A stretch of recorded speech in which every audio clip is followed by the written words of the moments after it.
Para cerrar con nuestro primer día de congreso, seguiremos con el segundo panel denominado "Cómo innovar el Estado y no morir en el intento". Lo que conduce y arrastra al mundo no son las máquinas, sino las ideas. Víctor Hugo. En él nos acompañarán los siguientes panelistas. La doctora Ana Elena Monsalvo Herrera, Contralora Delegada para Economía y Finanzas Públicas. Carmen Ligia Valderrama, exministra de TICS. Laura Cortés Barón, líder de Innovación Pública de EDP. Juan Felipe Neira Castro, exgerente de Asuntos Legales y Contratación AENIAD. Daniel Castaño Parra, consultor experto en tecnología. Lorena Gómez Díaz, de Global School for Social Leaders. Óscar Escobar García, alcalde de Palmira 2019-2023, Premio Internacional de Paz e Innovación. Juan Manuel Ruiz, director Radio Red, moderador. Le damos la bienvenida, por favor, a todos los panelistas.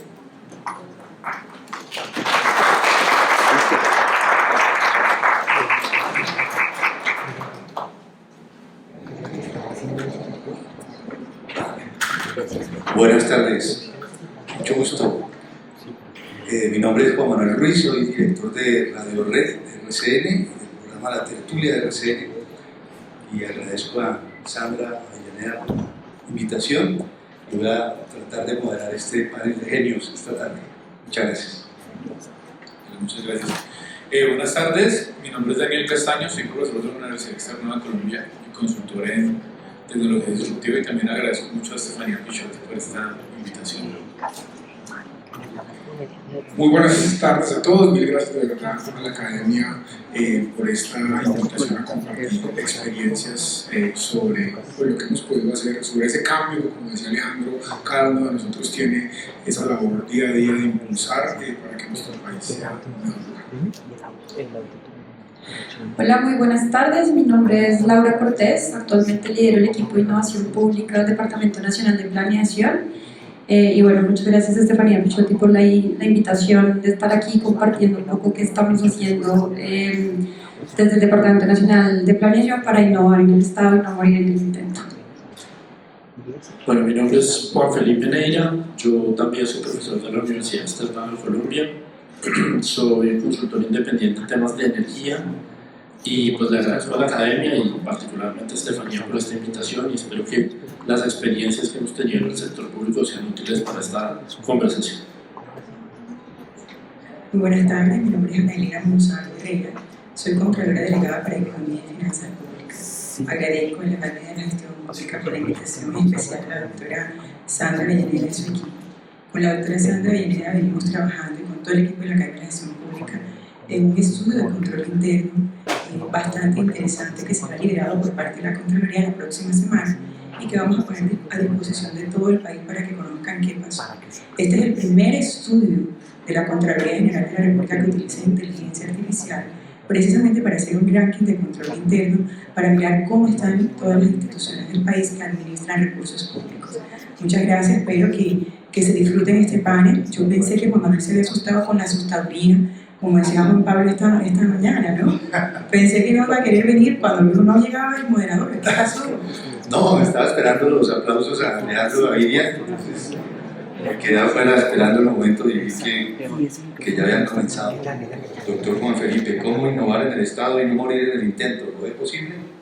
No solamente lo veo posible, sino absolutamente necesario.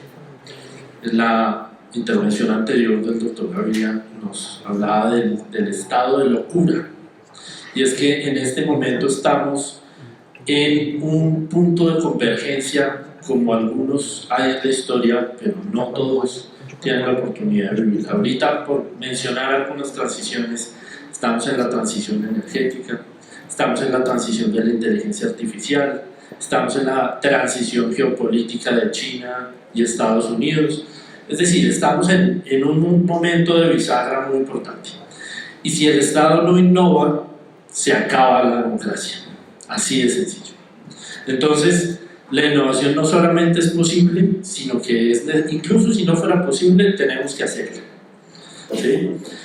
Y cuando hablamos de innovación en el Estado, tenemos que darnos cuenta de que, como dice el manido dicho, estamos en Cundinamarca y no en Dinamarca. Entonces, la innovación en el Estado colombiano tiene mucho de tecnológico, pero tiene mucho que ver con la gente.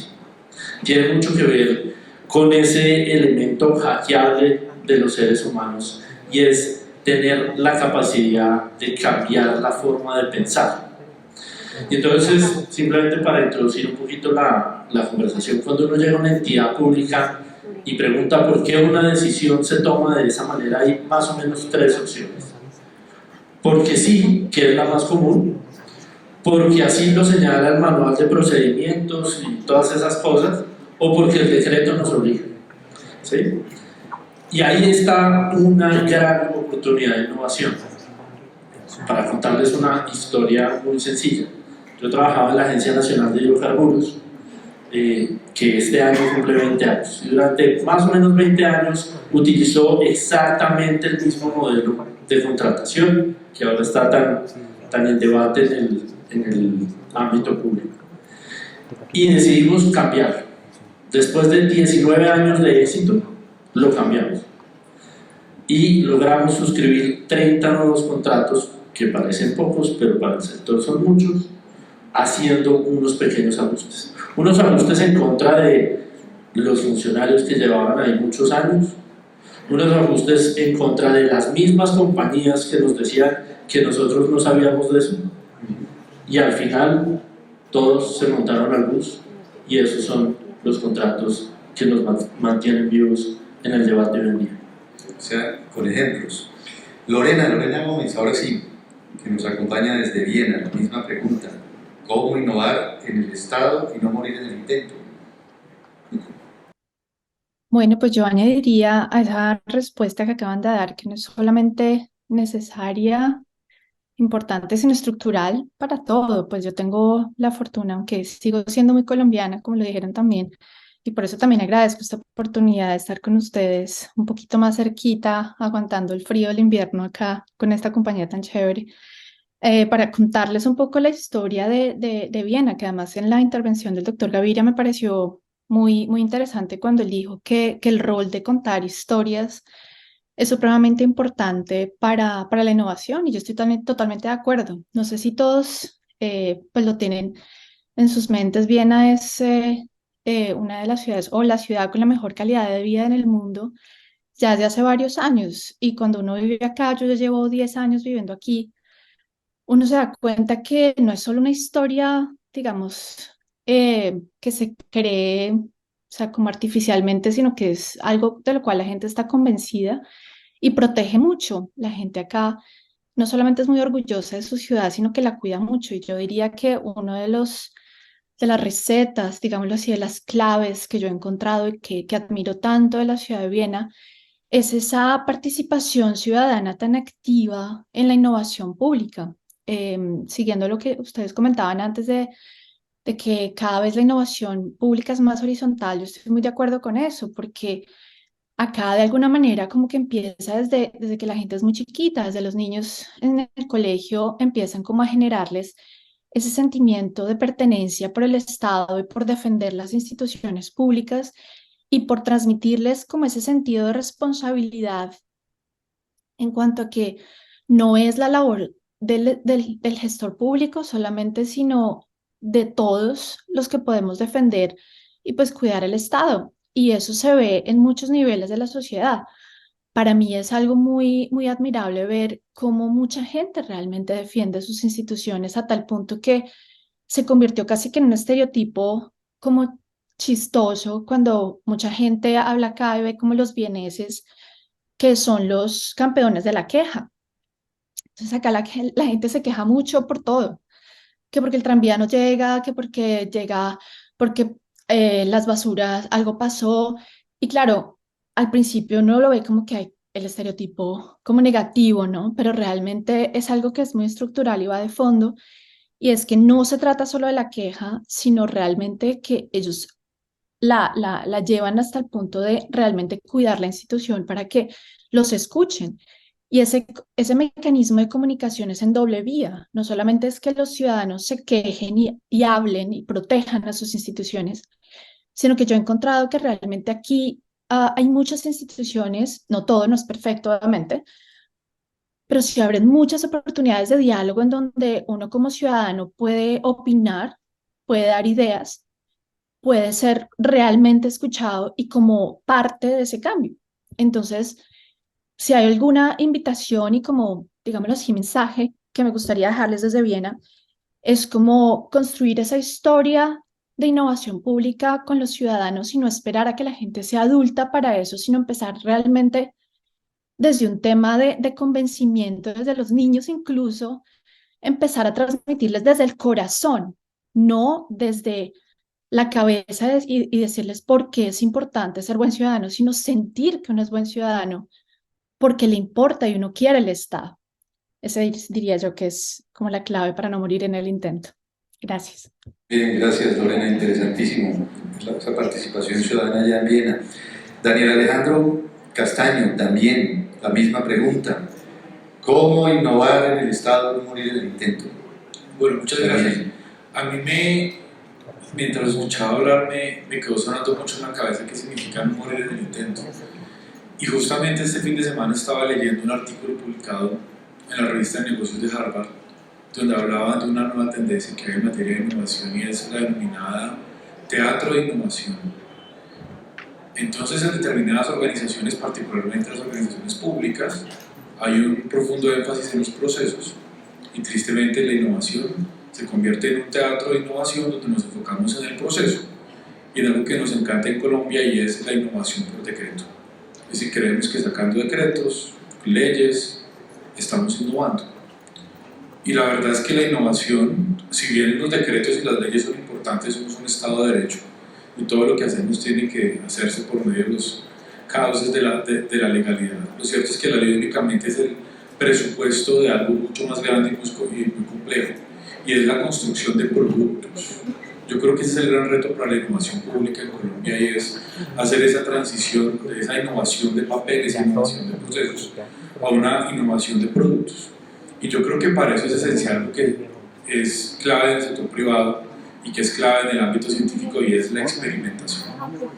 Y básicamente es cómo podemos experimentar.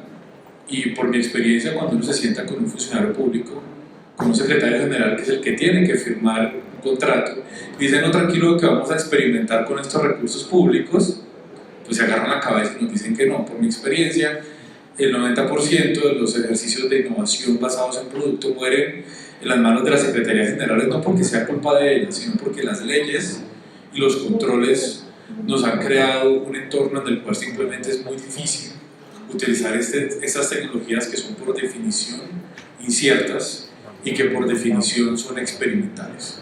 Entonces yo creería que hay que fortalecer esos espacios de innovación. Yo he tenido varios ejemplos en los cuales, por ejemplo, hemos buscado el acompañamiento de los entes de control para explicarles justamente qué se está haciendo, cómo se está haciendo, y la mejor recomendación es empezar por lo más pequeño. Uno no arranque innovando con el proyecto de inteligencia artificial de 20 millones de pesos, sino que hay forma de arrancar con cosas más pequeñas como pruebas de concepto.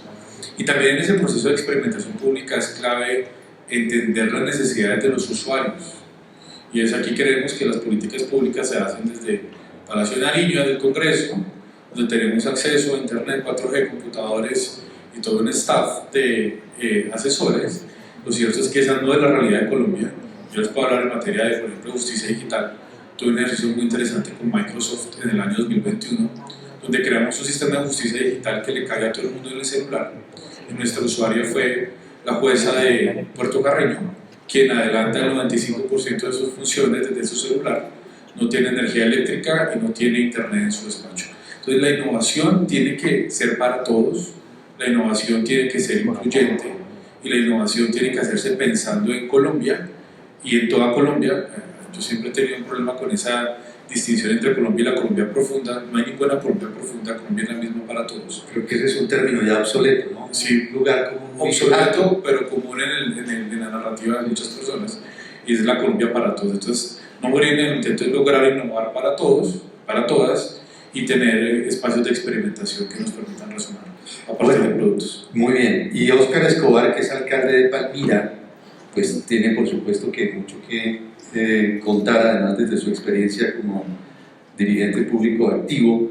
La misma pregunta y luego entramos ya a desarrollar unos temas mucho más específicos con los invitados. Innovar en el Estado y no morir en el intento.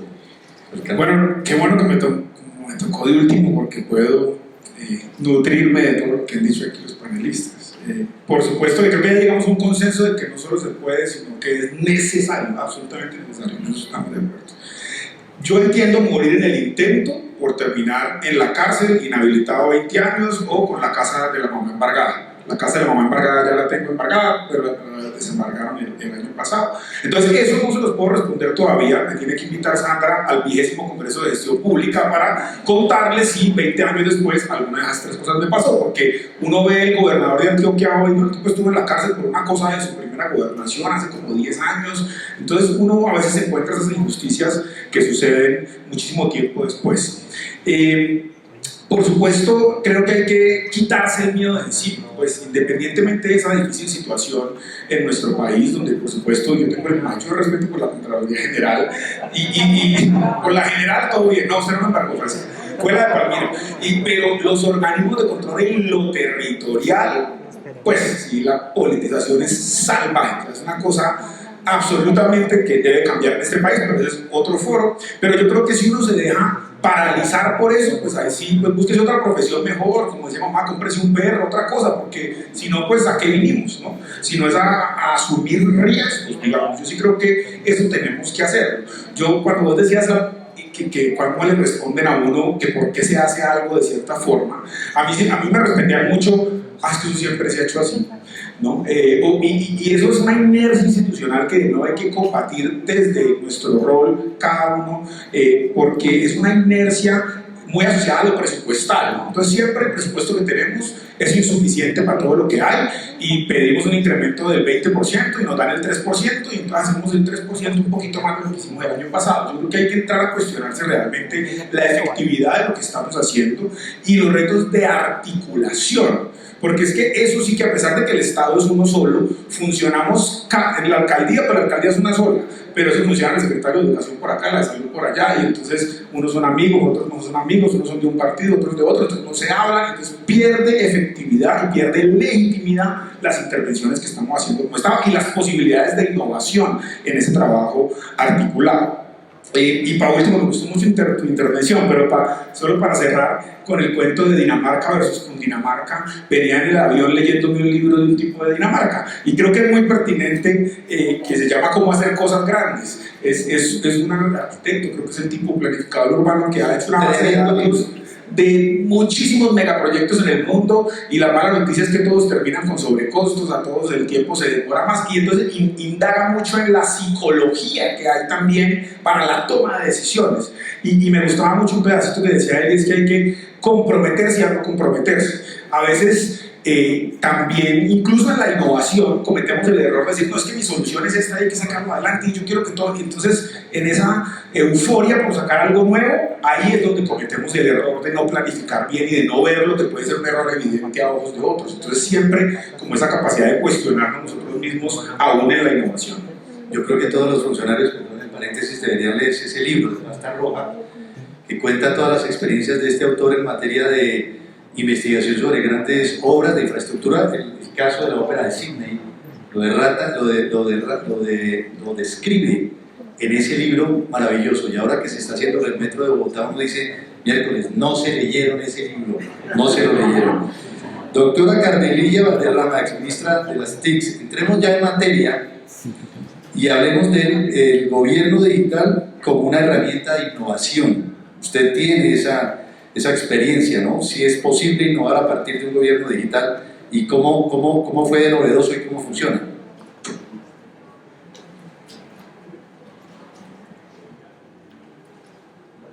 Muchas gracias, pero antes de continuar, quiero hacer una pequeña, más que réplica, digamos, precisión, y es que Daniel mencionaba algo muy importante, y es que no nos podemos quedar en los decretos. Yo puse como ejemplo las disposiciones de gobierno digital, porque creo que así como los grandes pensadores se ponen de presente ideas y proyectos y políticas de innovación, también se quedan en palabras. Y para que podamos implementarlas en nuestro país se requiere de la legalidad, es decir, de las disposiciones legales que así nos lo permitan. Y por eso lo decía, yo creo que Daniel nos puso de presente algo muy importante, y es que no nos podemos quedar en las normas. Efectivamente, no solo basta con expedir las disposiciones, sino, como lo dije, tener la decisión de aplicarlas, de que se vuelva realmente una política pública del día a día, del minuto a minuto, que se vuelva un programa, que haya un plan de acción con fechas y que se ejecute. Mire, yo tengo la experiencia en el derecho al consumo. Nosotros en Colombia tenemos un estatuto del consumidor maravilloso de 1982 y era el año 2000 y todavía no se había aplicado.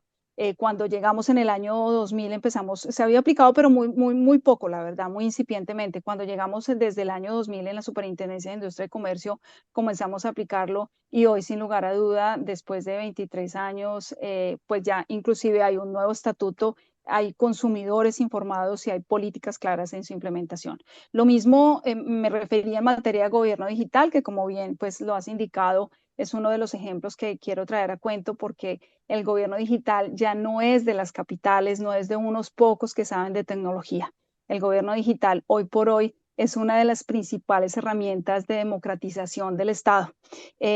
Claro, tiene que ir de la mano de diferentes herramientas y de diferentes frentes, por ejemplo, el principal, el de la conectividad.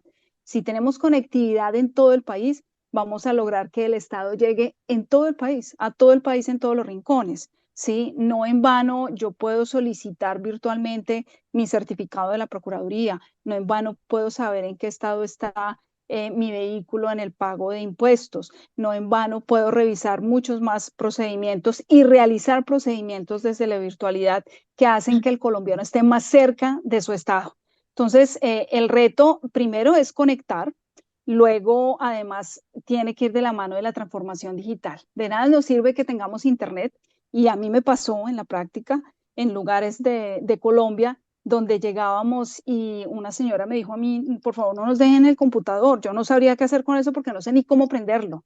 Algo que en la capital parece elemental, pues mentiras, y excúsenme ustedes, en la Colombia profunda no tienen ni idea cómo prender un computador. Entonces, sí hay una Colombia muy profunda, muy lejana a las capitales, a la cual tenemos que seguir llegando con todo el esfuerzo, y además sí se puede, para llevar no solamente la conectividad, sino la transformación digital. Y le voy a poner un ejemplo práctico para que veamos cómo es que uno no muere en el intento. Yo llegué, y estando en el Ministerio de las TIC, encontramos que llegar, por ejemplo, a la zona de la Amazonía o a la zona de los llanos orientales con conectividad, pues por física es muy difícil, porque si queremos llevar la fibra óptica, que es un cable básicamente, pues cablear esas zonas es absolutamente difícil.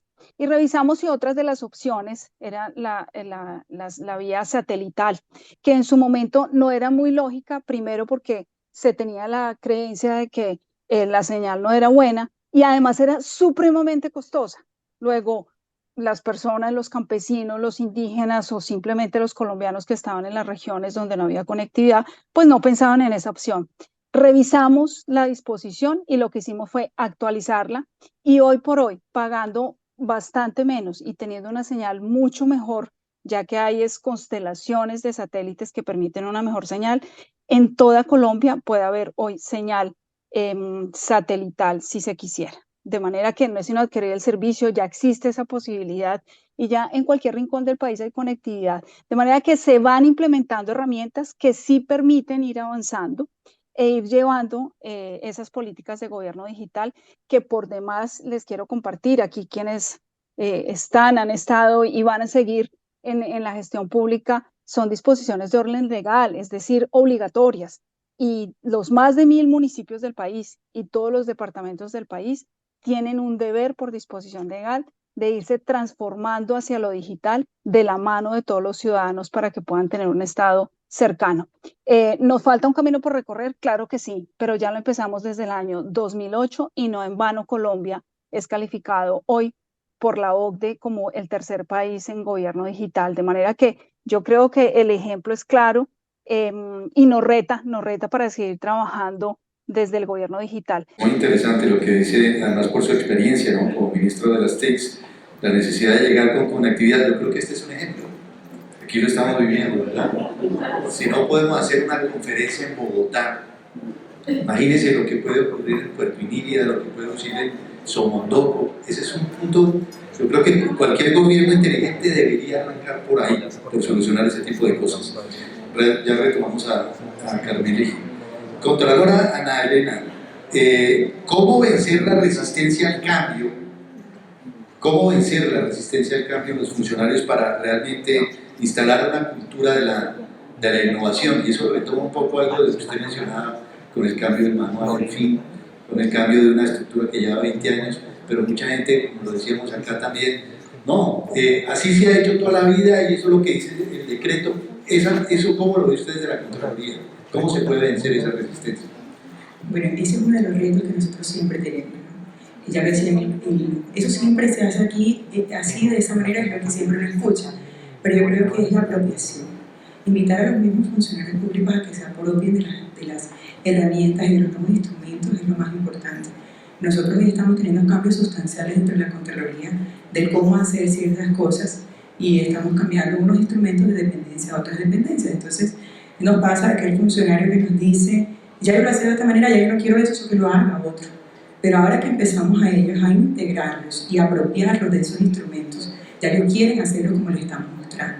Yo creo que lo primero que uno debe decirle o tener en cuenta con los funcionarios es incluirlos dentro del proceso, hacerlos parte de ellos, apropiarlos y escucharlos. Porque definitivamente ellos tienen la primera palabra. Hay funcionarios en la Contraloría que llevan más de 30 años. Entonces no es fácil muchas veces cambiar las cosas, pero cuando uno los involucra, los hace parte de algo, ellos terminan siendo muy propositivos y nos está pasando. Tengo un funcionario bastante antiguo en la Contraloría, un señor llamado Alejandro Valle, y siempre me dice, ya eso se hacía así, doctor. Está por aquí, allá al fondo, riéndose. Y cuando montamos el observatorio y algunas otras cosas, y la encuesta de gasto social, hasta me dijo, nosotros no somos el DANE. Y me decían, pero lo involucré en el tema, le gustó. Alejandro es una persona maravillosa, tipo muy inteligente, y le gustó el tema. Y hoy en día lidera la encuesta de gasto social, lideró parte del estudio de control interno y está de la mano del observatorio que nosotros montamos.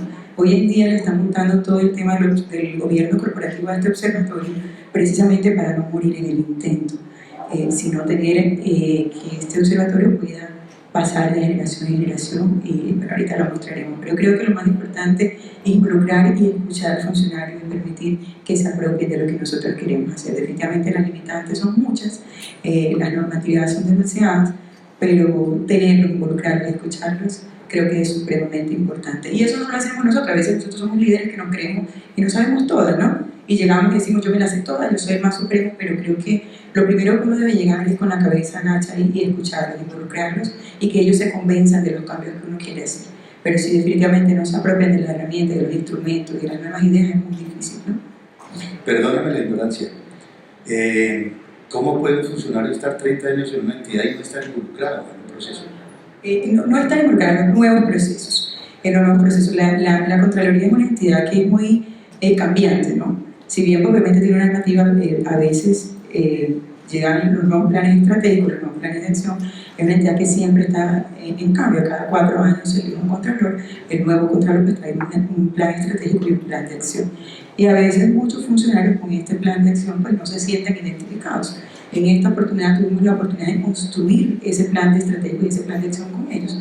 Al involucrarlos en esta nueva estrategia realmente nos funcionó. Escucharlos a ellos nos ha funcionado bastante y tienen muchos cambios, muchas modificaciones, hasta modificaciones normativas que hoy precisamente las va a proponer la Contraloría en unos proyectos de ley más adelante que se enterarán, creo que en enero y febrero.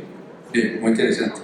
Quisiera, discúlpenme los demás hombres de este panel, pero quisiera seguir con Laura, que es líder de innovación pública del Departamento Nacional de Planeación, a partir de una pregunta apasionante que yo creo que también a mucha gente involucrada en lo público le inquieta. ¿Cuál es el papel del error en las dinámicas de innovación en el servicio público.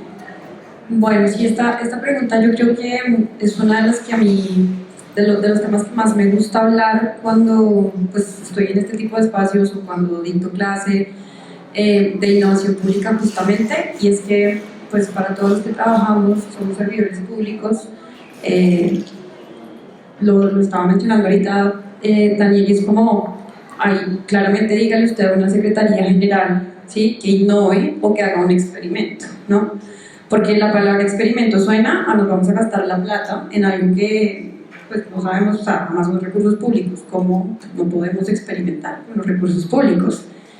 Pero digamos que una de las cosas que más cuesta y que de hecho muchas veces cuando uno trabaja en estos temas siente que va a morir en el intento, es tratar de convencer y persuadir a los directivos, a los liderazgos, que es necesario partir del experimento y fallar para poder lograr hacer innovación y hacer las cosas de manera diferente. Desde que estamos pequeños, todo el tiempo nos dicen que no podemos fallar, ¿no? Es como, a medida que vamos avanzando, es como se nos prohíbe cometer errores, está mal. Y hay digamos que una resistencia a todo el mundo como a que podamos cometer errores. Sin embargo, pues una de las cosas que es más valiosa de la innovación es justamente abrazar el error, ¿sí? Y abrazar el error en la medida que si yo voy a poner un ejemplo de un ejercicio que hemos hecho, o de hecho que hicimos con el Departamento Nacional de Planeación, todavía no hemos terminado, y es que se tenía la intención de mostrarle a la ciudadanía el Plan Nacional de Desarrollo. Y demostrarle a la ciudadanía el Plan Nacional de Desarrollo, no sé si lo han visto, han tenido la posibilidad de ver, es un Plan Nacional de Desarrollo diferente, está basado en transformaciones y no está organizado por sectores como tradicionalmente se hace, y se hicieron unas cartillas y nos las mostraron para que nosotros diéramos un punto de vista. Y cuando lo hicimos, la primera pregunta que hice fue como, ok, y esto ya se experimentó, esto ya se le mostró a la ciudadanía para saber si esto que está tan técnico, porque eran palabras absolutamente técnicas y una cartilla para leer, sabiendo que probablemente la gente o no sabe leer en el territorio, o simplemente no le interesa, porque ahí la gente no lee, por eso todo TikTok, Instagram, todo está migrando hacia la parte audiovisual. Y al final les pedimos, como a la dirección, como déjenos acompañar este proceso, y terminamos haciendo una casa, o sea, es una casa partiendo del punto de que todos nos referenciamos en el hogar, y instrumentos desde el audiovisuales que pudiesen, por ejemplo, transmitirse a través del perifoneo en territorio, porque para nosotros en Bogotá puede que el perifoneo o la radio no sean tan importantes, pero en territorio esto es súper valioso. ¿Qué hicimos ahí? Fuimos y experimentamos, hablamos con la gente, pusimos a prueba esto, ¿y cuánto nos costó? Cero, pues además de lo que cuesta obviamente nuestras horas de trabajo. Entonces un poco entender que uno puede experimentar el sector público a bajo costo, ¿sí? Y que eso lo que va a hacer es hacer más eficiente luego el gasto de los recursos, porque vas a hacer un experimento que te va a costar poco, pero no te estás gastando todos los recursos en algo que no sabes si va a funcionar. Entonces el experimento permite fallar, y en la falla uno aprende. Entonces lo más importante de verdad de hacer innovación pública es poder abrazar el error y decir como necesito fallar porque es la manera de aprender y la manera de saber cuál es el camino más cierto para ahora sí gastarme miles de millones de pesos de recursos en algo que además ya sé que va a funcionar, porque experimenté, porque fallé, pero fallé a bajo costo. Daniel, usted es consultor, experto en tecnología, y nos habló hace unos instantes de la importancia de la experimentación y la justicia digital. ¿Podría ampliar un poco más el tema de la justicia digital? Y quisiera de paso a los expertos en tecnología, no sé cuántos más allá del tema acá, formularles una pregunta que está como un poco fuera digamos, del temario original de este panel, pero tiene que ver con la inteligencia artificial. Si eventualmente la inteligencia artificial puede ayudar en el sector público, en fin, no sé, Daniel. Bueno, eso me permite hablar de la historia de justicia digital. Resulta que más o menos por allá del año 2015 yo empecé a trabajar con los temas de inteligencia artificial y derecho. En el 2017 nos pide el Consejo de Estado a la Universidad Externada que organicemos un panel sobre inteligencia artificial y derecho.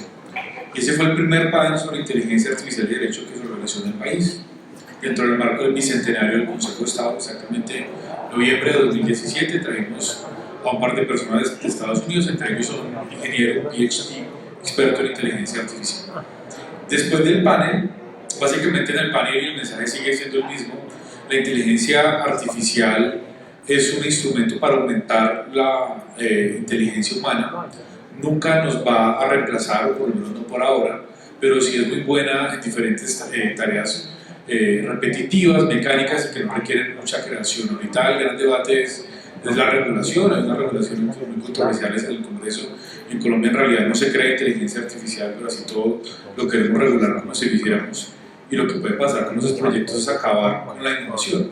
Entonces, si uno de verdad quiere regular la inteligencia artificial, regula el impacto en el trabajo, en la propiedad intelectual, en el sistema de salud, en el sistema de pensiones, en la educación, cómo mejoramos skilling, reskilling, y no simplemente, como nos gusta aquí en América Latina, en clave de crimen y castigo, y crear una base de datos. En Colombia nos encanta regular por medio de registros. No sabemos qué es, pero regístrese y luego vamos a ver qué hacemos con eso. Entonces, volviendo a la historia de esto, se nos acercan varios magistrados del Consejo de Estado y nos dicen: queremos que nos ayude a diseñar un sistema de inteligencia artificial que resuelva todos los casos que están pendientes en Colombia, como 1,5 millones de casos. Entonces, yo que les dije, eso no es posible. Tremendo. Lo primero, para eso, lo primero que se tiene que hacer es una estrategia de transformación digital. Yo los ayudé, los asesoré 3 años pro bono a montar todo eso. Y fue primero: vamos a montar un expediente digital. No sé si han escuchado hablar de SAMAI. Bueno, SAMAI sale de ese experimento. La segunda, y además SAMAI es un experimento que se hace a puerta cerrada en el Consejo de Estado, que cuesta 0 pesos. En Colombia sí es posible innovar y sí es posible hacerlo a 0 pesos. Luego la segunda fase de eso, que se va a demorar un poquito pero ya viene, va a ser utilizar inteligencia artificial para esas tareas mecánicas repetitivas, pero que en todo caso no impliquen reemplazar al juez. Y eso es muy importante. Ahorita hay un debate muy grande en la Corte. La Corte Constitucional está realizando una tutela para determinar si se puede o no utilizar inteligencia artificial en el sistema judicial.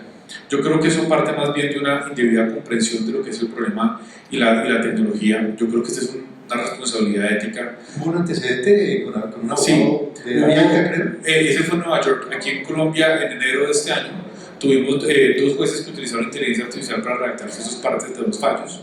Uno de esos fallos subió a la Corte para su revisión, y básicamente la Corte está planteando eso. Más allá de eso, yo creería que lo principal en este caso es un deber ético que tenemos todos, es aprender de tecnología. Tristemente hablando, tristemente estas narrativas en Colombia están controladas por personas que son expertos cada 6 meses en blockchain, inteligencia artificial, metaverso. Realmente entender y aprender y no generar temores injustificados. Yo creo que Colombia necesita regular esto a partir de experiencias, de experimentos reales, y no a partir de simplemente temores justificados. Entonces, el Consejo de Estado ahí va. SAMAI, ya chuleamos esa primera etapa.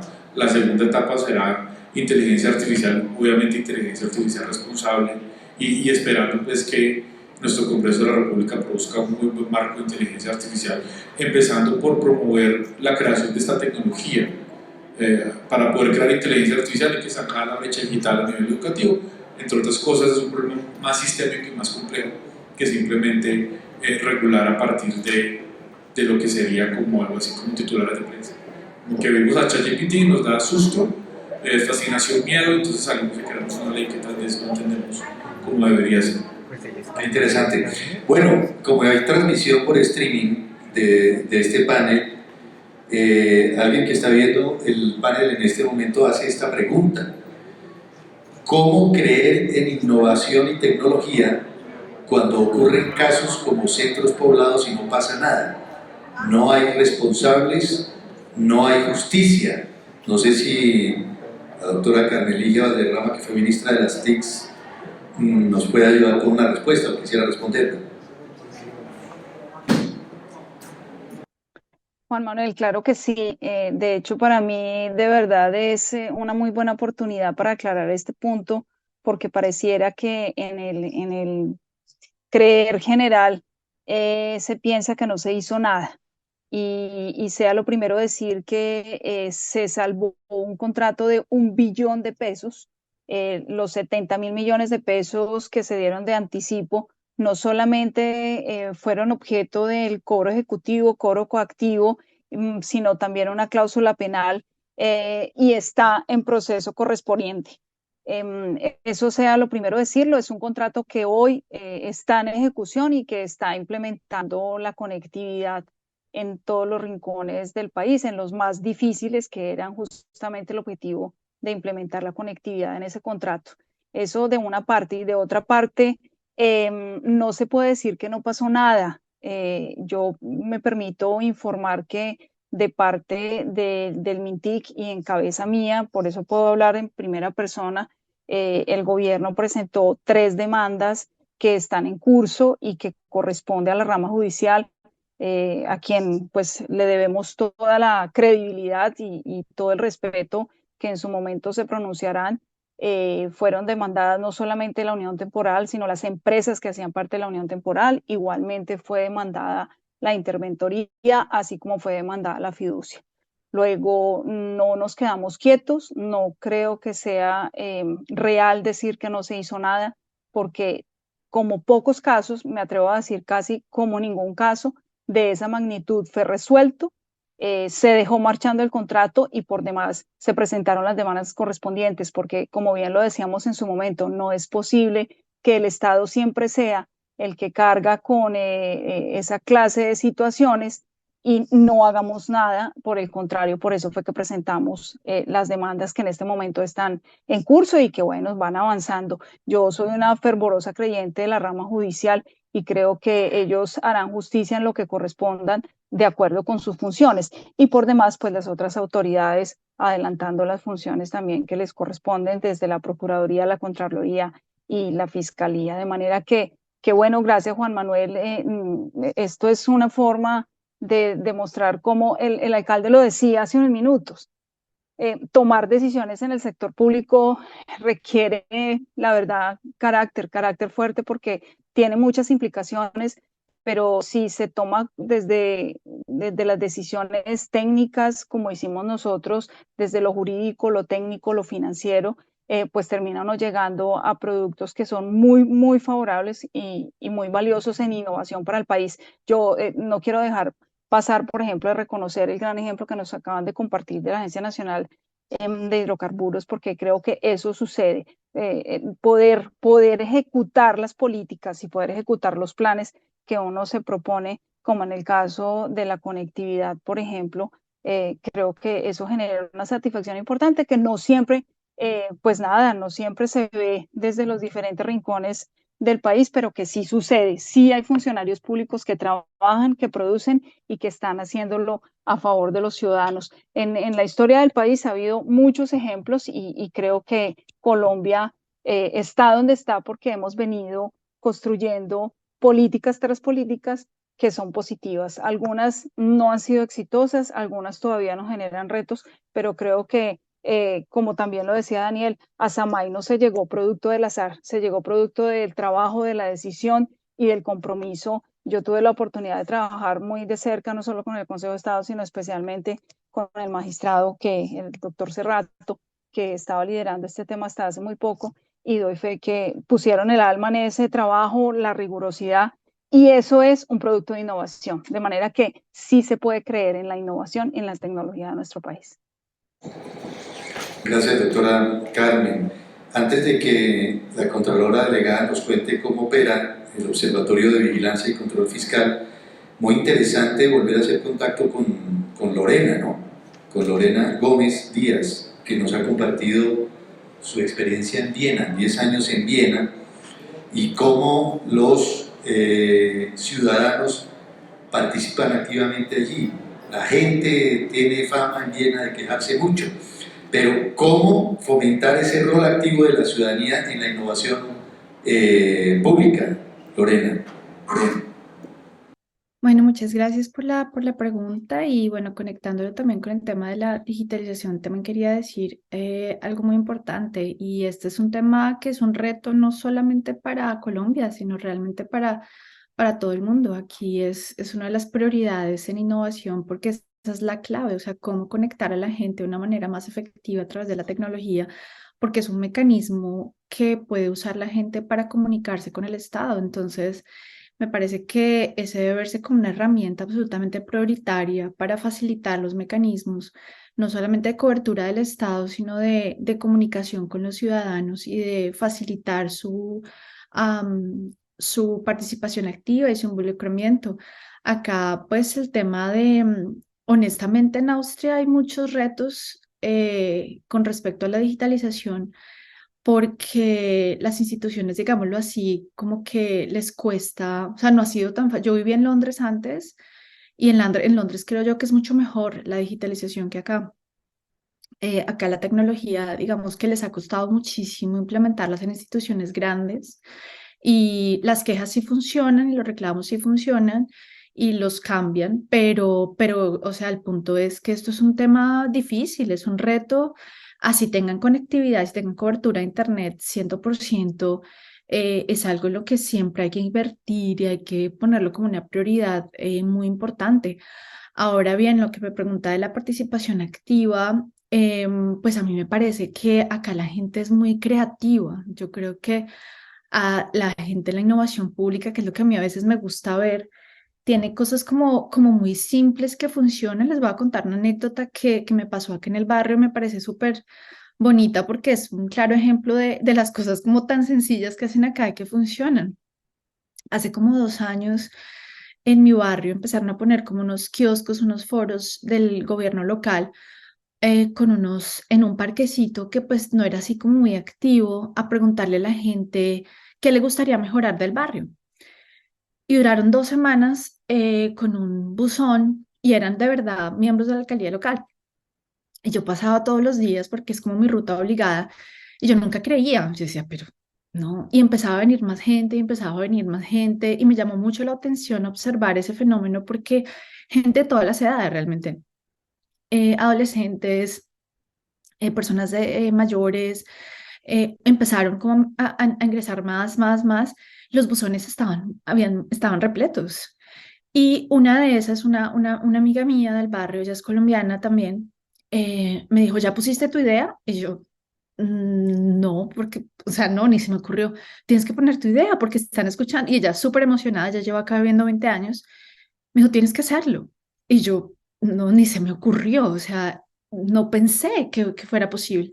Ella me dijo, sí, nosotros nos unimos y queremos que nos pongan, porque la única calle de nuestro barrio que no tiene árboles es la de nosotros, y queremos que nos pongan más árboles.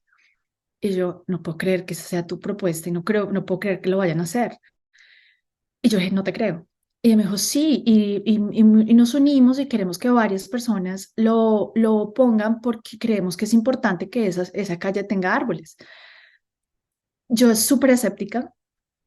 2 años después, no sé si fue por esa iniciativa exactamente, pero ellos tienen árboles en su calle. Claro, es un ejemplo tal vez un poco utópico, pero la gente cree tanto que eso va a pasar y la gente cree tanto en el sistema porque los escuchan y a veces son cosas como iniciativas tan simples que uno dice, no, que la gente cree en el sistema de una manera que a veces solamente abriendo canales de comunicación un poquito como intuitivos, tal vez. Y ahora pues eso hace que yo crea mucho y cada vez que hay cosas, o sea, me siento, además que yo acá todavía no puedo votar, pero puedo opinar. Entonces, cada vez que me preguntan si quiero cambiar algo en mi barrio, ahora lo digo, porque tengo la esperanza de que lo van a hacer. Y siento que sí se han generado cambios e innovaciones que aunque parecen chiquitos y la gente se siente feliz cuando hacen cosas y uno ve cosas en el barrio que cambian y uno dice, no lo puedo creer y esto pasó. Han puesto señales de tránsito nuevas, han puesto cosas que de pronto no cuestan tanto, pero la gente, son ideas de la gente que cuando la gente se siente escuchada, como que es esa sonrisa del alma y dicen, yo existo y me escuchan y la gente lo sigue haciendo.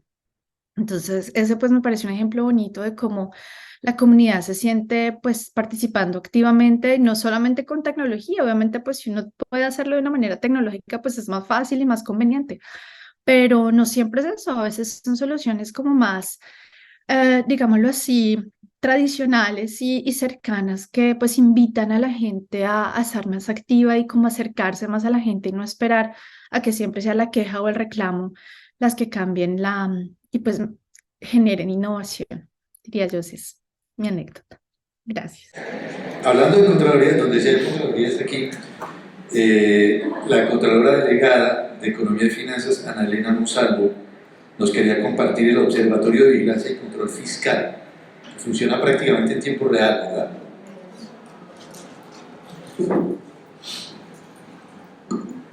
Bueno, quiero compartirles todo del observatorio, pero quiero decirles que para tener innovación pública confluyen una cantidad de factores y lo más importante para lo que trabajamos es la gente, ¿no? Escuchar a la gente es supremamente importante. Traigo a colación un caso de Dambisa Moyo, creo que todos la conocen, una gran economista, y todos vemos esa cooperación internacional que mencionaba el alcalde de Palmira, el doctor Daniel, y veíamos que llega mucha cooperación internacional a muchas partes, pero no sabemos cómo utilizarla. Por lo menos África llega toda la cooperación internacional del mundo, pero realmente no se escucha a la gente.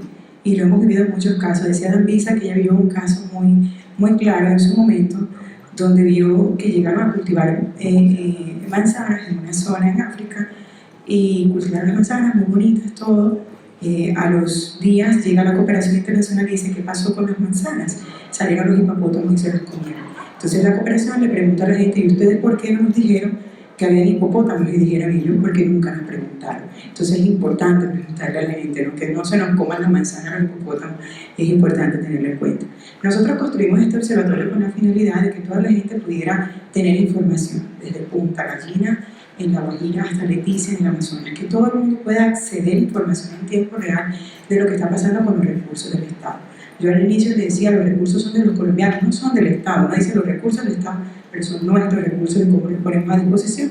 Voy a compartir pantalla para que todos vean. En el Zoom, por favor. Y yo quisiera pedirle a Alejandro, ¿está ahí? Ah, bueno, Fred está, vamos a entrar. Vamos a bajar, mano derecha, por favor, y vamos a encontrar observatorio, donde están enlaces rápidos. Bajamos, por favor.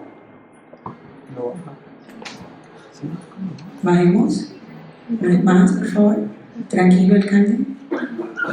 Y aquí encontramos Observatorio de Vigilancia y Control Fiscal de la Contraloría. Vamos a encontrar tres tipos de información: cuentas y estadísticas fiscales. Vamos a encontrar todas las estadísticas fiscales. Aquí vamos a encontrar lo que son los balances, el balance general de la Nación y de Hacienda Pública, todo lo que es contabilidad presupuestal. Vamos a encontrar lo que es la deuda pública, tanto deuda interna como externa, y aquí vamos a encontrar la deuda dividida por todo el territorio. ¿Qué entidades tienen mayor deuda, tanto interna como externa? Entidades departamentales, municipales y entidades no descentralizadas, como el Gobierno Nacional Central. Presupuesto General de la Nación, que es la ejecución del Presupuesto General de la Nación, vamos a encontrar presupuesto de entidades incluidas en PGN, informe mensual y presupuesto del Sistema General de Reales. Bajemos un poquito el zoom, bajemos el zoom para que puedan ver el resto de la pantalla, porque están unos informes de ley que la Contraloría también hace, que ustedes allí los van a poder encontrar. Igualmente vamos a encontrar los estudios de investigaciones y todos los estudios en materia de política pública, macroeconómica, ambiental, intersectorial y sectorial que realiza la Contraloría, que son aquellos pronunciamientos donde nosotros evaluamos lo que son planes, proyectos y programas del país. Entonces aquí es sumamente importante. Esta información no solamente está dispuesta para los ciudadanos, sino también para la academia. Entonces todos pueden bajar esta información en Excel y hacer el análisis que ustedes consideren. Juan Manuel, si tú quieres en algún momento en tu espacio en radio mirar qué está sucediendo con las finanzas públicas del país, entras al observatorio en tiempo real, puedes ver qué está sucediendo. Vámonos a presupuestos de entidades no incluidas en PGN. Vamos a ver de nuevo PGN, por favor, arriba, presupuesto de entidades en PGN, y vamos a encontrar aquí, vamos a darle clic allí, esa cosita, por favor, allí, y vamos a picar a mano derecha un cuadrito que está para que nos dé más, nos abra un poquito. Allí vamos a encontrar lo que es información de programación de ingresos, de programación de gastos, que es cómo los alcaldes y los gobernadores programan su ejecución de ingresos, de dónde van a sacar esos ingresos y dónde la programación de gastos. Adicionalmente vamos a encontrar la ejecución de ingresos y la ejecución de gastos, es decir, cómo ellos consiguen estos ingresos y cómo se gastan la platita. Vamos aquí a ejecución de ingresos. Es supremamente sencillo. Vamos a ejecución de ingresos. Vamos a ver qué plata ha tenido el alcalde este año. Y vamos a ver en el primer, donde dice buscar por nombre de entidad, por la entidad por nombre, vamos a colocar allí Palmira. Yo quería mostrar ahí, pero el alcalde no me dejó. Entonces vamos a darle clic a Palmira. Bajemos un poquito, ahí está Palmira. Esos datos los entrega la Contraloría Los entrega no solamente la alcaldía les reporta al CHIP, el famoso cuipo del país, que maneja también la Contaduría General de la Nación, y también son reportes del CIF, que es lo que maneja el Ministerio de Hacienda. Aquí vamos a encontrar información de territorio y de nación en tiempo real, actualizado cada 12 horas, para que ustedes más o menos sepan. Esto es una información falsa. Vamos a bajar un poquito, ya tenemos aquí, nos vamos a buscar por ámbito, y vamos a buscar aquí en la ejecución presupuestal de Palmira. Yo también lo voy a hacer. Abrimos aquí y vamos a picar donde están los ingresos corrientes, para que ustedes vean que ingresos corrientes e ingresos de capital, cuánta plática están recibiendo el señor. Vamos a picar clic derecho, donde está esa frase que dice explorar en profundidad, para que ustedes vean el comportamiento de estos recursos, ingresos no tributarios e ingresos tributarios. Vamos a ver en los no tributarios, otra vez hacemos el mismo ejercicio, picamos clic derecho y exploramos en profundidad estos recursos.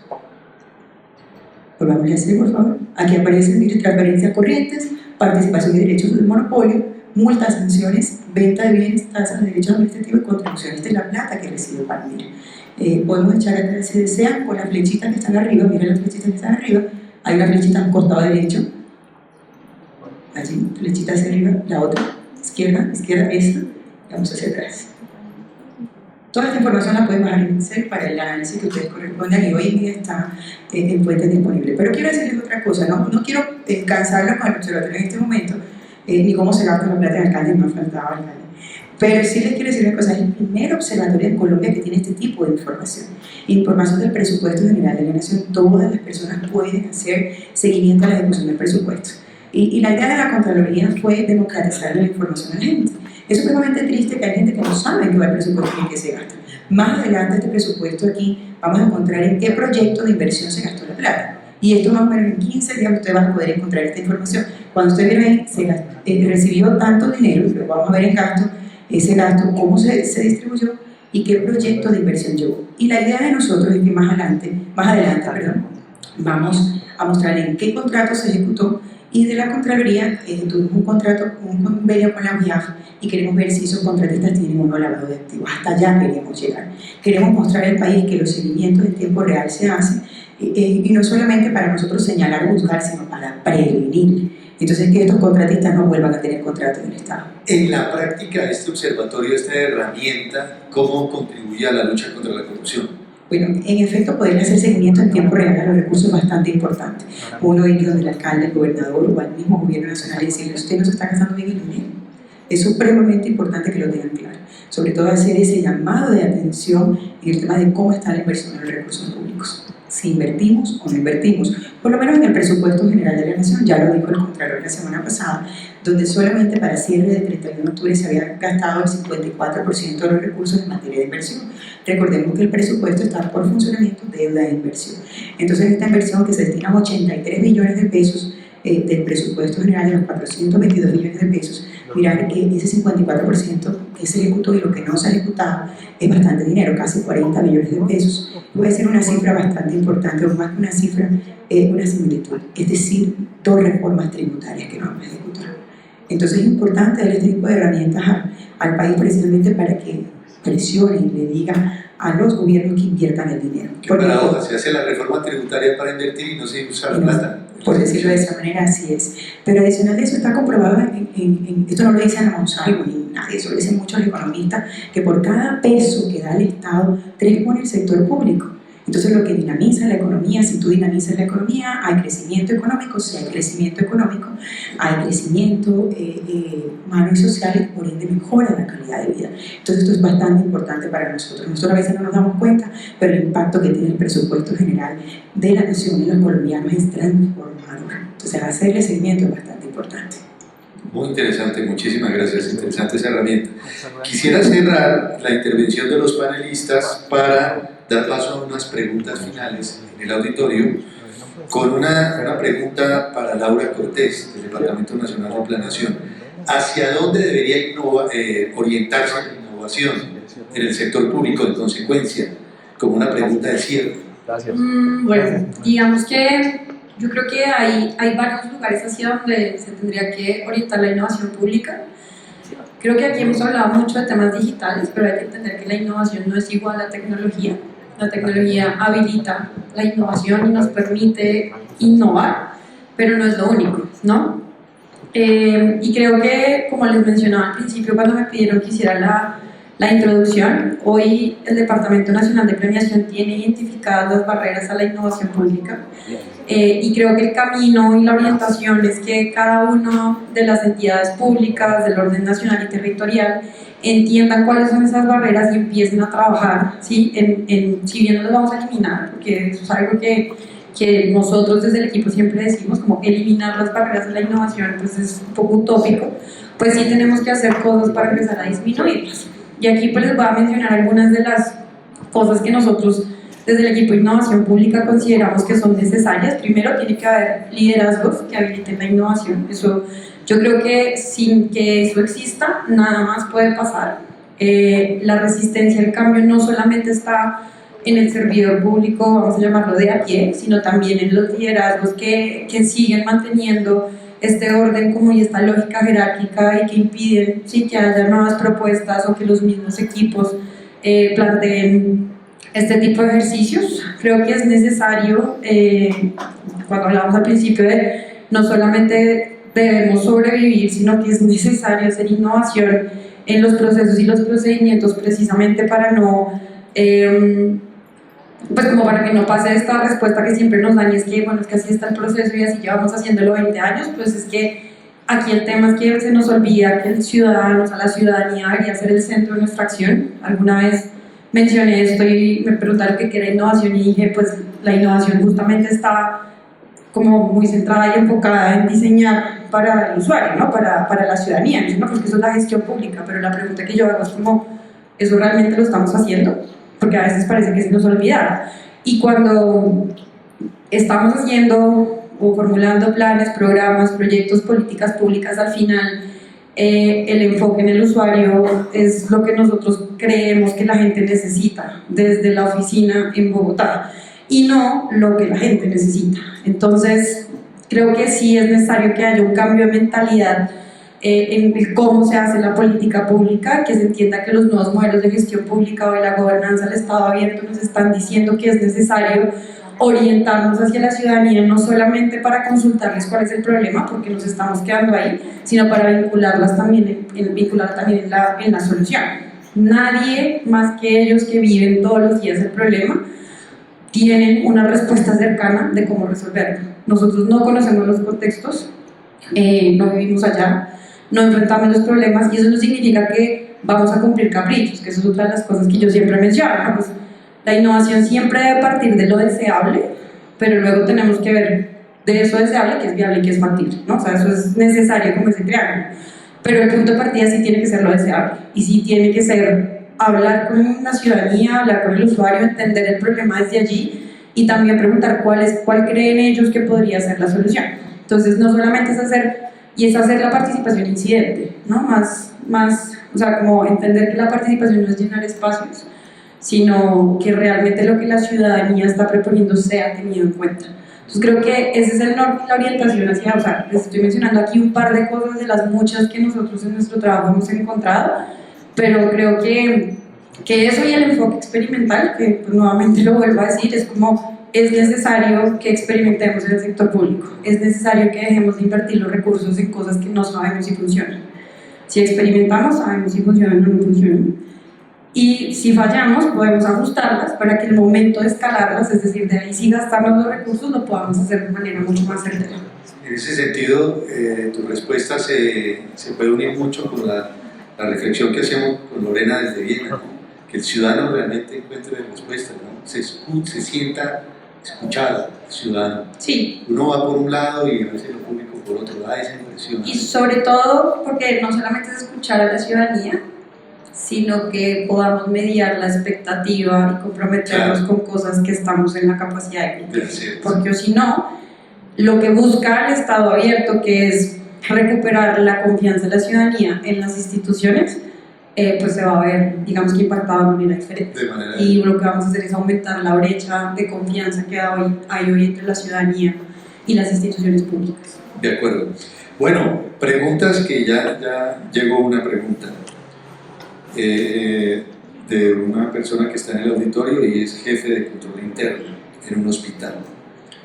¿Cuáles son los imprescindibles que debe revisar la Oficina de Control Interno en el ejercicio del control fiscal interno, particularmente para la Contraloría?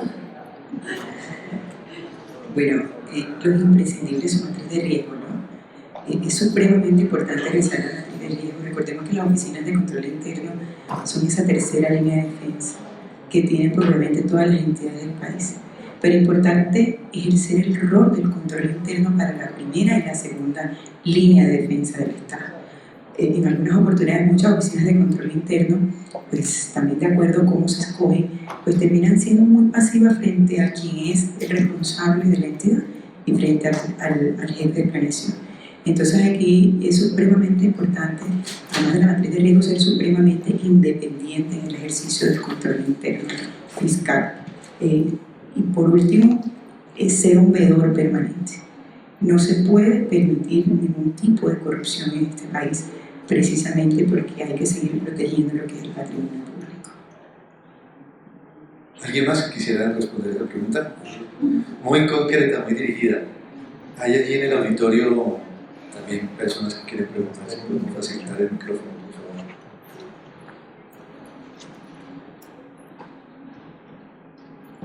Yo le presto el mío.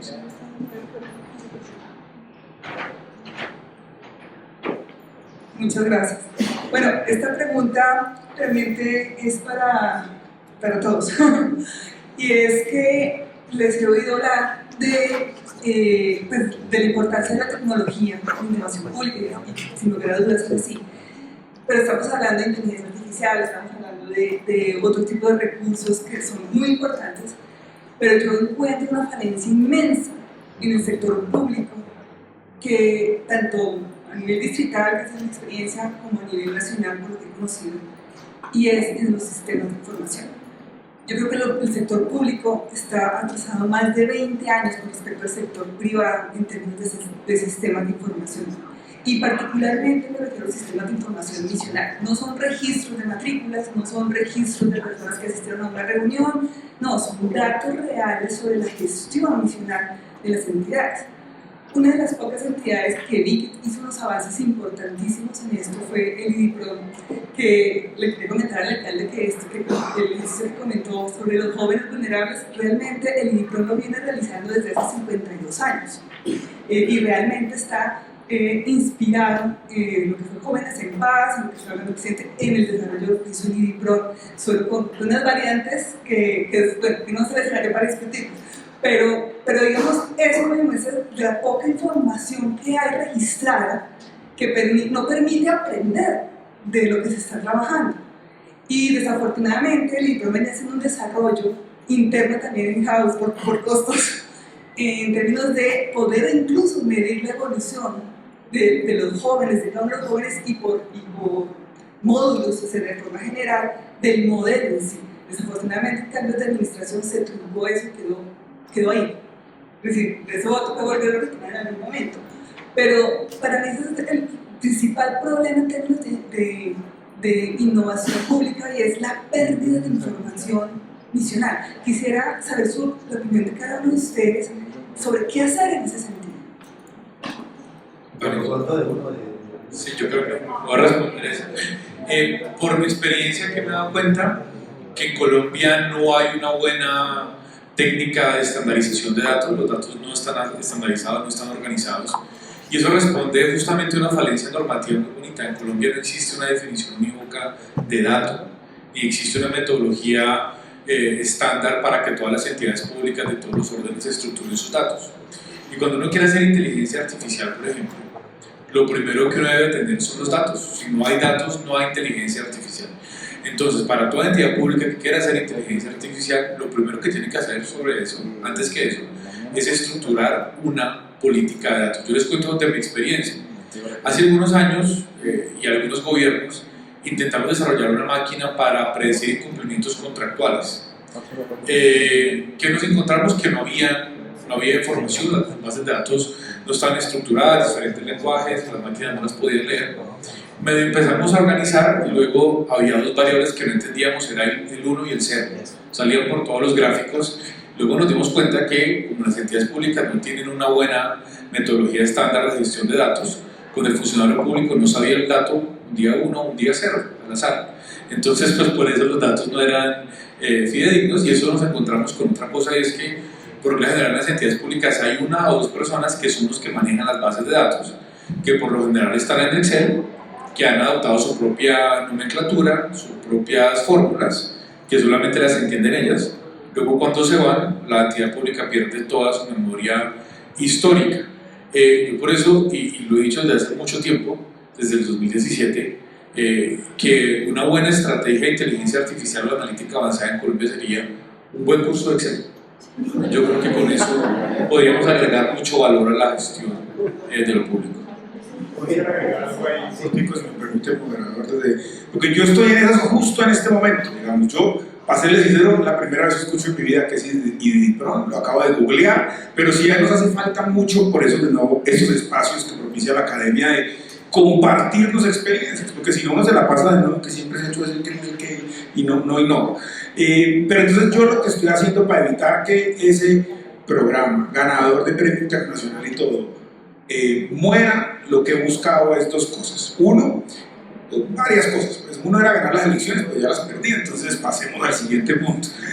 Otro ha sido como empoderar muchas organizaciones de base, ¿no? Porque finalmente uno como gobernante quiere hacer unas cosas, pero la gente tiene unas demandas, y cuando hay los programas que han llevado resultados concretos al territorio, la gente se los demanda al nuevo gobierno. Entonces eso ha sido un trabajo importante, pero también, digamos, desde arriba lo que hemos buscado es de nuevo vincular a muchos de estos cooperantes internacionales. Entonces esta mañana en Palmira estábamos en un evento con la directora regional de la Oficina de las Naciones Unidas contra la Droga y el Delito, diciendo: miren, nosotros hemos donado unos recursos para esta estrategia, hemos hecho esto, lo otro, pidiendo al Consejo que apruebe una política pública en ese tema. Entonces es más difícil, se vuelve una cosa ya menos política que yo diga este programa debe continuar, a que vengan unos agentes externos de universidades que nos acompañaron, de la Universidad Externada, de los Andes. Entonces cuando uno consigue unos validadores de ese tipo, también como que ayuda a presionar que ese tipo de esfuerzos se continúen, y o en el peor de los casos, supone que se termina, pero dejamos documentado el caso afuera de la entidad misma, sino con una universidad, con un centro de pensamiento, y eso ayuda un poquito a que no se pierda tanto la información, y eso ya es un enfoque, digamos, menos digital, sino más como desde el proceso y las dinámicas de los aliados para sacar esos programas de ayuda. Bueno, muy buenas tardes. Primero, gracias por el espacio. Esta pregunta es para el doctor Oscar, alcalde de Palmira, y tiene relación con lo que decía la doctora Laura, y es cómo se puede enfrentar a la innovación de lo público, pero atendiéndolo desde la comunidad y la cultura ciudadana. Porque nosotros hablamos, o los hemos escuchado a ustedes hablar de la innovación desde lo público, pero muchas veces esos proyectos innovadores no llegan, ¿sí?, o no son conocidos por la ciudadanía, y al final pues todo lo público se da con el fin del cumplimiento de los fines esenciales del Estado y con el fin del cubrimiento de las necesidades de la comunidad. Entonces, por ejemplo, el Observatorio de la Contraloría es un excelente observatorio, un excelente proyecto de innovación, pero ni siquiera yo lo conocía ni sabía cómo entrar, que estoy pendiente, que sé, que tengo todos los conocimientos. Entonces, ¿cómo podemos tratar estos proyectos de innovación desde lo público, ¿sí?, que atiendan a las necesidades reales de la comunidad y sobre todo a la cultura ciudadana allá en el territorio? Lo pongo de ejemplo porque escuchaban muchos debates a las alcaldías que le preguntaban a los candidatos cómo atender los problemas de movilidad en sus ciudades. Ellos se remitían inmediatamente al cemento, se remitían inmediatamente a un viaducto, se remitían a las vías, pero nunca trataban los problemas de cultura ciudadana, que también se debe innovar en lo público desde la cultura ciudadana. O a veces decían que era necesario aprender un segundo idioma en Colombia, pero no se remitían a si su ciudadanía o su comunidad entendían la importancia de conocer o aprender un segundo idioma. Entonces también se debe, creo yo, innovar en esos sectores de cultura ciudadana. Pues mira, yo creo que a propósito de lo que se hablaba varios aquí en la mesa ya, sobre la necesidad de escuchar a la gente, qué se le ocurre a la gente, pero también cuidando las expectativas, porque si no uno queda muy mal y se rompe el proceso. Nosotros, por eso, por el tipo de participación de infancia y adolescencia, una vez un niño, pero de 6 años, dijo: alcalde, ¿usted por qué no pone cine en el parque? Y dice: ¿por qué no ponemos cine en el parque? Entonces dije: ese niño pidió eso. Y le dije a la secretaria: mira, a ver cómo hacemos eso. Y efectivamente la Secretaría de Integración Social sacó un contrato ese año, como en el 21, que era una cosa muy sencilla, pues era un videobin con una cosita así, y llevamos el cine al parque de ese niño fue feliz, y esa estrategia empezó a gustar tanto, que hoy ya no es mi área de integración social, sino la Secretaría de Seguridad de la Alcaldía, que se compró un inflable gigantesco que le sirve de pantalla y que lleva cine a los parques cada 8 días. No fue idea nuestra, fue idea de un niño de 6 años, pero nos hemos dado cuenta que eso sirve tremendamente para reducir el queja de inseguridad, porque la inseguridad siempre es: vea que hay unos marihuaneros ahí en el parque, vea que están oscuros. Entonces, si uno coge y pone el cine en el parque, da unas crispetas y llena a esos niños, se acabó la que llamaba a la policía en ese parque en esa noche. Entonces, qué pena que la gente llama así. Entonces, eso ha sido una idea, eso pues no es caro, no nos inventamos, y no fue idea nuestra, ni siquiera fue una idea de un niño, y fue una forma como de innovar en esa problemática. Estoy pensando mucho en seguridad, porque ahí en seguridad toda la gente también le dice a uno: Palmira es una de las ciudades que mejor sistema de videovigilancia tiene. De hecho, nos falta todavía meterle pues como la analítica, pero en términos de cobertura y de funcionamiento, nosotros tenemos 520 y pico de cámaras de seguridad, y todo el mundo siente que la cámara es la seguridad. Entonces, está la cámara acá, pero el de la cuadra de acá quiere que también esté acá. Y resulta que cada una de esas cámaras, digamos, de alta tecnología y todo eso cuesta 80 millones de pesos. Entonces, pues, háganle entender a la gente que eso no se puede poner en cada esquina. Entonces, hemos promovido algunas soluciones comunitarias, ¿no? Entonces, mire, nosotros le ponemos alarma comunitaria, que es más barato, que es más sencillo, no sé qué, pero ustedes organícense como comunidad, creen el grupo de WhatsApp. Entonces la gente empieza en el grupo de WhatsApp: vea, aquí hay como una gente rara en la esquina, párele bolas, o incluso en alguna junta de acción comunal han comprado cámaras ellos, no cámaras de 80 millones, sino cámaras de 1,5 millones en Home Center, y las han organizado como redes, como decirle el efecto que ellos quieren, que es el efecto de disuasión, ¿sí? Claro, no va a ser el tema de hacer el supersumo, el reconocimiento de placa o facial o llamar a la policía, pero ejerce un tema de disuasión. Entonces, es como mirar cómo se organiza la comunidad para implementar algo que colabore en una cosa con la administración, pero sin ser la cosa más cara y la más sencilla del mundo. Pues espero más o menos haber respondido a tu pregunta, pero son los ejemplos que se me vienen a la cabeza de temas en los que hemos colaborado así. Gracias por recordarnos el observatorio. El observatorio se realizó en 10 meses, fue creo que el observatorio más rápido que tiene la Contraloría, o el país más bien. Pero adicional a ello, es nuevo, se lanzó el 18 de agosto y estamos trabajando precisamente para socializarlo en diferentes escenarios, ¿vale? Entonces estamos trabajando con las diferentes universidades para mostrarle a muchas de las facultades del país lo que tiene las bondades de este observatorio. Yo quisiera contestar un poco esa pregunta con unas de las palabras que trae el alcalde, y es que imagínese usted al alcalde parándose un programa para explicar todo lo que hizo. Dicen: no, este tipo está haciendo política y está dejando el camino allanado al candidato, ¿sí? Entonces, la posibilidad de que las entidades, cualquiera, la que sea, puede ser el Contralor, el Presidente de la República, se gaste una plata en difundir esa información, pues debería ser lo deseable, pero es políticamente radioactivo. Pero ¿qué pasa? En Colombia tenemos un problema muy grave, y es que no tenemos sociedad civil organizada. Esa es una de las grandes diferencias con Viena y con Dinamarca. Entonces, ese es un tema muy complicado. La sociedad civil suena a la sociedad de ornato de unos señores que miran los monumentos nacionales. Y no, puede ser lo que dice el alcalde, pueden ser unos grupos de WhatsApp para ejercer una serie de funciones que de pronto la comunidad cree que no se cumplen. Pero la tercera pata, y probablemente la más importante en este evento, es la academia, literalmente esta academia.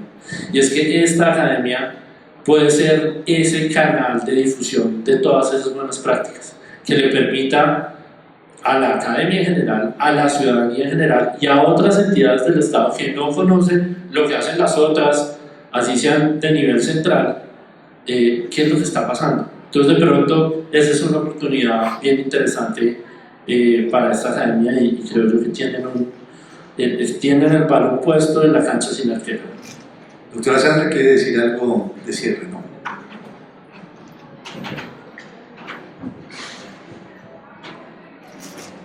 Realmente esto es una invitación, porque el propósito del segundo congreso es escucharlos desde su experiencia y que a partir de esa experiencia todos nos atrevamos a proponer.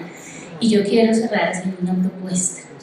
Y es que así como la doctora Ana Elena, en una actitud sabia y humilde, le pidió a nuestro director del INSOR que por favor fuera a la Contraloría con su equipo a capacitar a los órganos de control, específicamente a la Contraloría, en lenguaje de señas, porque es que hablamos de inclusión, ¿no? Pero esto no ocurre y probablemente no ocurriría si no estuviera el director del INSOR, que es el primer director sordomudo que tiene el Instituto Nacional para Sordos en Colombia. Así como, y eso merece un aplauso. Así como ocurrió eso tan bello esta mañana, yo quiero hacer una propuesta a este panel maravilloso. Y mi propuesta, puede que me digan, ya, eso ya lo estamos haciendo, y maravilloso si es así, pero si no, que sea una oportunidad. Mi propuesta es un llamado al DNP para que haya una capacitación a los órganos de control. Y cierro la propuesta con una historia, porque estoy totalmente de acuerdo, e insisto, somos las historias que contamos. Y la academia cuenta las historias de los colombianos que han vivido dramas penales, fiscales y disciplinarios. Conocemos un proceso dentro de la investigación con el semillero, en donde el proceso es por 4.000 millones de pesos que se pagaron por una prefactibilidad. Y entonces se considera que hay daño porque la prefactibilidad dijo que no pasaba ese filtro de la prefactibilidad del proyecto. Y entonces la reflexión es: eso no terminó en una obra. Entonces ese recurso es daño porque no terminó en un beneficio público. Decir que algo no es viable es un beneficio público, y retomo las palabras de Laura. Entonces quería cerrar con esta invitación. Ojalá de acá nazca una oportunidad de convenio, de colaboración para capacitar a los auditores. Es que pues no tenemos que saber de eso, no todos tenemos que saber de todo, pero si hacemos gestión del conocimiento y estos espacios los volvemos algo común, probablemente crecemos juntos y también propiciamos lo que necesita Colombia, y es que mientras los problemas van en cohete, nosotros en la gestión pública seguimos en la edad de piedra por el miedo muchas veces a innovar. Entonces quería agradecerles el espacio y pedirles que por favor consideren esta propuesta. De paso, pues les agradecemos a los panelistas por su participación.